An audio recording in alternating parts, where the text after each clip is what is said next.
2:30, baby. Won't you meet me by the beam? Too early, maybe later. You can show me things. You know what it is whenever I visit.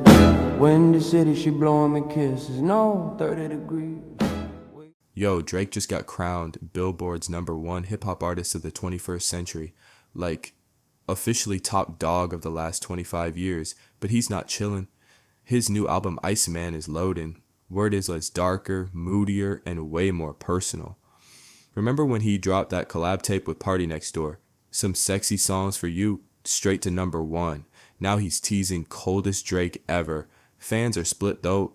Is he reinventing or just freezing old vibes? Either way, Drizzy's still running the game. #ICEMIN season.